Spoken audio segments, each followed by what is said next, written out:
हमारी प्रार्थना मान लीजिए, कई बार प्रार्थना करते हैं पर थोड़ा रंग चढ़ता है, फिर वो हवा चलती है, ऐसी फिसल जाते हैं। जैसे हम एक बार प्रार्थना की कि 24 घंटे होते हैं, आप एक घड़ी 24 मिनट हमें प्रभु को दे, तो उसमें तर्क होने कि बस में चलते हुए कर ले, कार्य करते। यार तुम 24 घंटे में 24 मिनट एकांत में प्रभु को नहीं दे सकते? अरे चलते फिरते वो ओवर टाइम वाला नाम लेंगे ना, और जमा होगा हमारे पास। 24, एक घड़ी, आधी घड़ी, आधी में पुण्य आधी। अगर हम एकाग्रता पूर्वक जपे तो कैसा रहेगा? 24 घंटे में 24 मिनट मेरे प्रभु के लिए, यद्यपि जीवन प्रभु के लिए, पर जैसे निराश होके, तो निराश होके हम कहते हैं, वैसे तो पूरा जीवन प्रभु के लिए, पर वैसा नहीं कर सकते हो तो समय समर्पित कर दो, पर 24 मिनट तो ऐसी प्रार्थना है। ऐसा कौन सा कार्य तुम्हारा है जो तुम इतने बिजी हो कि 24 मिनट नहीं निकाल सकते प्रभु के लिए? आप देख लो अपने जीवन के समय को कैसे व्यर्थ करते हो, और 24 मिनट के लिए हमसे तर्क करते हो कि वो गाड़ी में चलते हुए जप सकते हैं, वो कार्य कर। इसके लिए तो है ही उपदेश, चलते फिरते उठते बैठते खाते पीते हर समय नाम जप करो, वो तो अहो भाग्य है। लेकिन इस 24 मिनट को तुम कार्य प्रणाली नहीं भाई। जब तुम्हारे लिए कह दिया कि 24 घंटे में सो मेहनत करो, जो भी कार्य, 24 मिनट निकाल के प्रभु के लिए, माला से, बिना माला से, जो नाम प्रिय लगे, राधा राधा राधा। अरे देखो कितना एकांत में तुम्हें आनंद। बोले मन नहीं लगता, मन भागता, भागने तो तुम बैठ जाओ, तुम बैठ जाओ, वो लग जाएगा एक दिन। तुम नाम पकड़ो। अच्छा ये नाम है, इसमें तो उपांश और मानसिक का भेद नहीं। आप ऐसे को राधा राधा राधा राधा राधा राधा राधा राधा राधा राधा 24 मिनट आप करके देखो, आंख मूंद लो, राधा राधा राधा राधा राधा राधा राधा राधा राधा राधा राधा। अब इसमें मन लगने की बात है, इसमें तुम्हें कोई प्राणवायु का संशोधन करना है। अधिक से अधिक राधा राधा राधा राधा, कृष्ण कृष्ण, जो नाम प्रिय हो। आप देख लेना, आप खुद देख लेना, आपको पता नहीं होता। जैसे दो लकड़ियों के घर्षण से अग्नि पैदा हो जाती है, ऐसे जिभ्याग्र और नाम की रगड़न से अमोघ अध्यात्म शक्ति पैदा होती। विश्वास करो, अमोघ शक्ति पे तुम्हारा ज्ञान, तुम्हारा हृदय का अध्यात्म बल जहां जागृत हो गया, कोई भय नहीं, कोई शोक नहीं, है ही नहीं। दूर से रस्सी का सांप मान के भयभीत हो रहे थे, जब तुम्हें दिखाई देगा केवल गोविंद ही गोविंद है, भय नाम की चीज नहीं रह जाएगी। इसमें पार करने का एक ही उपाय, भगवन नाम। देखो बात आई, सार बात भगवन नाम। जितना नाम जप करोगे उतने ही दुख से ऊपर उठते जाओगे। मान लो, विश्वास मान लो। एक ऐसी आनंद दशा होती है हृदय की। देखो एक बार हमको किसी ने बताया था कि एक कोई गैस होती है, वो अगर खुल जाए तो लोग हंसते ही रहते हैं। ओ है, हाँ, जो हम तो कह नहीं पाए कि फ्लैपिंग क्या ऐसे गैस है, लाफिंग, हमने समझा फ्लैपिंग वो हंसी वाली। एक गैस में इतनी ताकत है कि कोई कितना भी डिप्रेशन में वो हंसता ही रहेगा। गैस में, भगवान के नाम में इतनी ताकत नहीं कि हर दुख मिटा के तुम्हें आनंद में रहे। सोचो, प्रकृति की एक गैस है, प्रकृति की एक औषधि जो बेहोश करके अंग काट दे तो भी पता ना चले। भगवान के नाम में, धन्वंतरी जी ने कहा, सब औषधियों का शोध करने पर पता चला भगवान नाम में जितनी रोग निवारण, दुख निवृत्ति, शोक निवृत्ति सामर्थ्य उतनी किसी औषधि में नहीं। धन्वंतरी जी के वचन है। जामवंत जी कह रहे हैं, ये तो बाहरी समुद्र पर पुल आपके प्रताप से बनी जाएगा, पर भव समुद्र से पार होने का एकमात्र उपाय है भगवन नाम। अपनी जिह्वा से निरंतर, हम जैसे भी हैं अपने प्रभु के हैं। ये भाव बहुत मंगलमय है। हमारे प्रभु को ऐसा हो तभी स्वीकार होगा, ऐसा नहीं है। कैसा भी हो, कोई भी हो, बस शरण में हो जाए और नाम जप करने लगे। खुद आप देख लेना, अगर बात आपको समझ में आ जाए तो ये जो श्रीमद् चतुराशी जी है, इसके जो पद है, पहली बात तो तुम्हारा कोई भाव न बने, कोई श्रद्धा न बने, और अगर एक बार 84 जी का पाठ 24 घंटे में कर लेते हैं,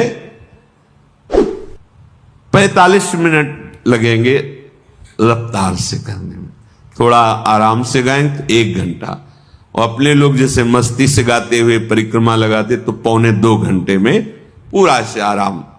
एक 84 जी का पाठ करने वाला कभी 84 लाख योनियों में नहीं जा सकता। ये उन महापुरुषों के वचन हैं जिनके अधीन प्रियालाल है। छुट 84 भ्रमंते निर्खय जुगल किशोर। कम से कम 84 लाख योनियों के दुख से तो आप मुक्त होना चाहते, नहीं प्रिया प्रीतम को देखना चाहते, नहीं सेवा चाहते, तो दुख से तो निकलना चाहते। वाणी जी अमोघ है, गुरु कृपा से ही बात समझ में आती है। अगर 84 जी के किसी भी पद को आप कंठस्थ कर ले, कोई एक पद, और उसी को 100 बार 200 बार अंदर अंदर गुनगुनाइए, फिर आप देखिए कैसे आपका हृदय निर्मल होता है, कितनी जल्दी आपके अंदर भागवतिक सद्गुण आते हैं। तो आप कीजिए, घंटों चलते हुए प्रपंच की वार्ता कर लेंगे, पद नहीं गुनगुनाएंगे। व्यर्थ में बैठे मन कल्पना में घूम रहा है, उसको डांट करके नाम में नहीं लगाएंगे। देखो, अगर सुख प्राप्त करना, इसीलिए हम प्रायः आपसे प्रार्थना करते रहते हैं कि ये आशीर्वाद, ये कोई कृपा या कोई पदार्थ दे दे, इस भ्रम में मत रहना। ऐसे ऐसे महापुरुषों के दर्शन हुए हैं जो गुरु कृपा से, इष्ट कृपा से ही केवल उनका दर्शन हो सकता। दिगंबर, शरीर की शुद्ध नहीं, खान पान की, जहां पैर नहीं रख सकते हो ऐसी तपती हुई बालू, उसमें दिगंबर पड़े हैं ब्रह्मानंद में मगन। आप जब तक अपने आप को सतमार्ग में नहीं लाएंगे, भजन में नहीं लाएंगे, असत मार्ग को त्यागेंगे, कोई सुखी नहीं कर सकता, कोई सुखी नहीं कर सकता। ये बात अंदर बैठा लो।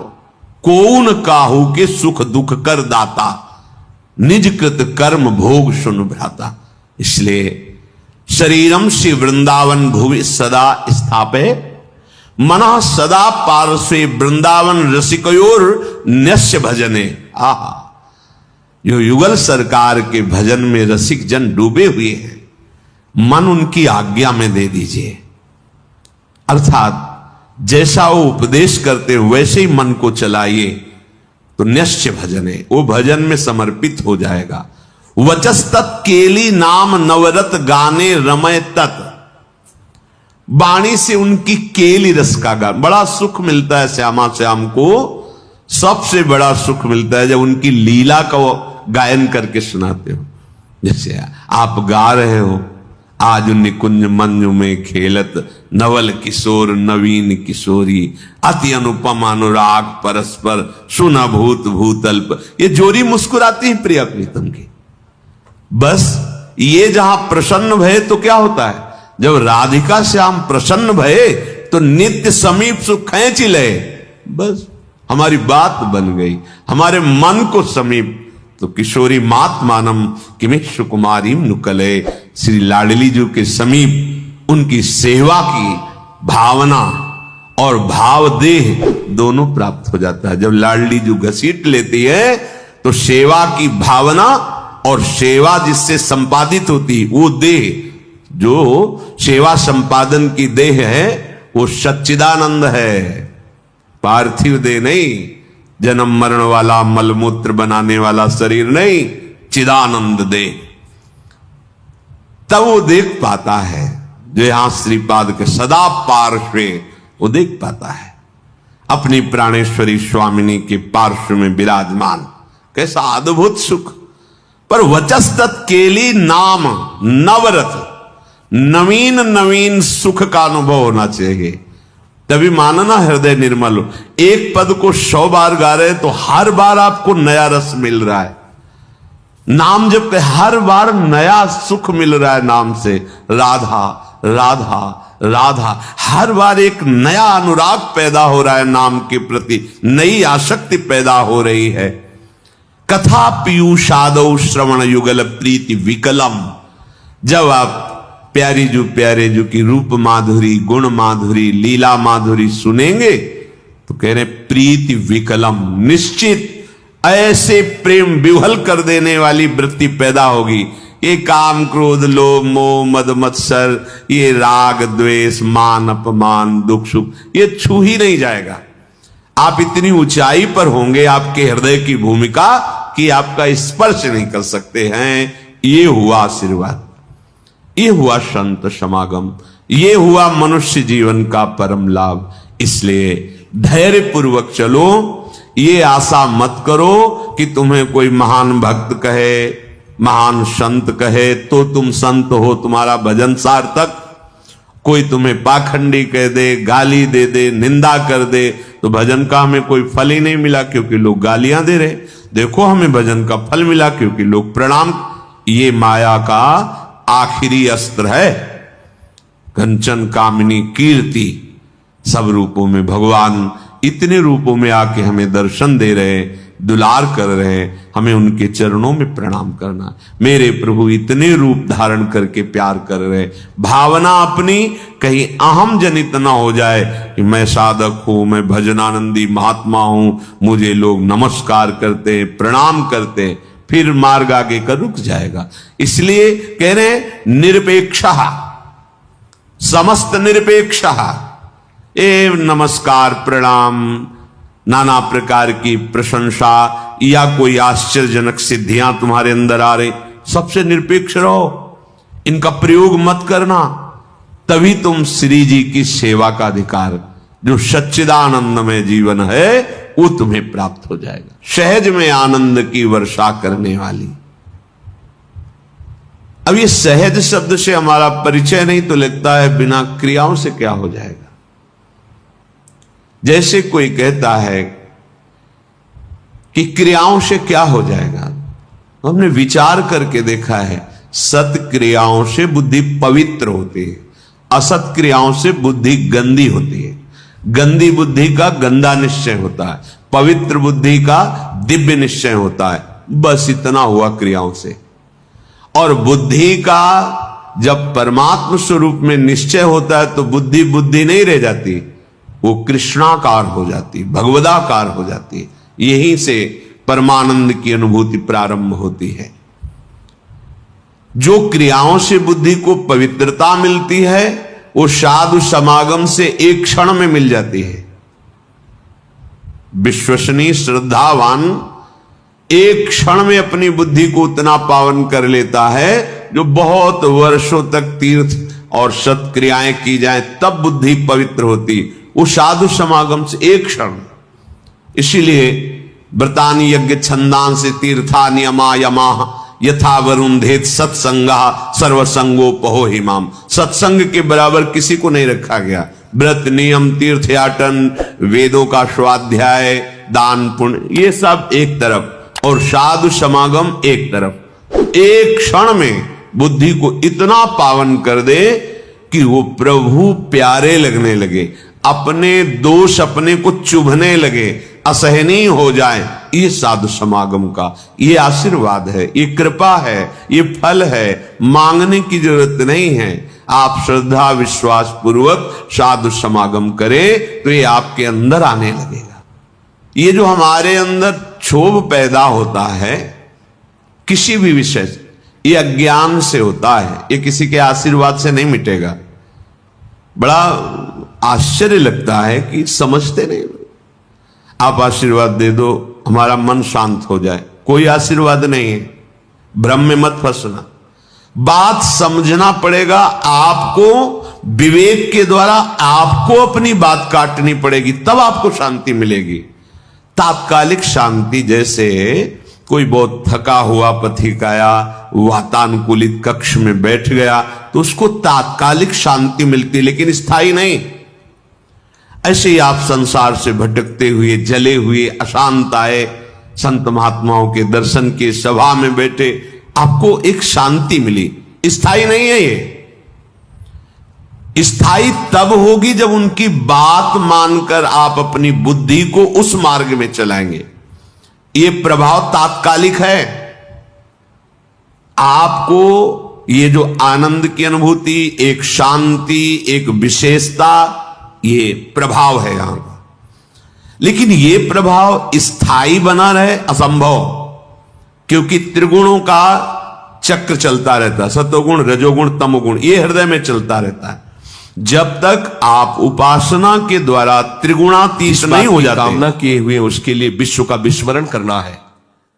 मन मन की रुचि जान नेह विधि अनुसरें। हम प्रियालाल की मन की बात जानकर उनकी सेवा में रत होना चाहते हैं। नहीं, नाम और मंत्र में इतनी ताकत है, आप उसको समझ नहीं पाएंगे। आप विचार करके देखिए, जब कोई पवित्र अनुष्ठान कोई राक्षस करता था तो बहुत पहले से ही वो मदिरा त्याग देता था, मांस खाना त्याग देता था, दूसरे की निंदा करना त्याग देता था, अपवित्रता का त्याग कर देता। परम पवित्र ऋषियों की तरह होकर वो तब अनुष्ठान करता था, यद्यपि वो जगत विनाश के लिए अनुष्ठान होता, पर उसके लिए भी पवित्रता की ऐसी आवश्यकता थी। अब आप बेविचार करो, शराब पियो, मांस खाओ, गंदे आचरण करो और बोलो हमने राधा राधा कहा लेकिन काम नहीं बना। वो बोल रहे थे कि कितना भी बड़ा संकट हो, फिर बोल रहे हैं।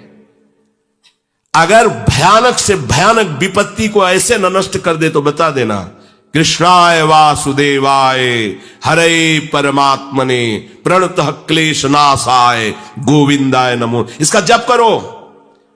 और जब तक तुम्हारा काम पूरा ना हो जाए ब्रह्मचर्य से रहो, झूठ मत बोलना, मदिरा मत पीना, मांस मत खाना, और ना काम हो जाए तो मैं बताना कि भारी से भारी विपत्ति का नाश करके भगवान श्री कृष्ण का आश्रय उसे ऊंचे उठा देगा, इस जगत की धरा से उठा देगा। विश्वास नहीं? आप मदिरा पियो, मांस खाओ, बेविचार करो, सोचो 1,00,000 2,00,000 महात्मा को दे देंगे, हमारी कामना पूर्ति हो जाएगी। बिल्कुल भूल में मत रहना।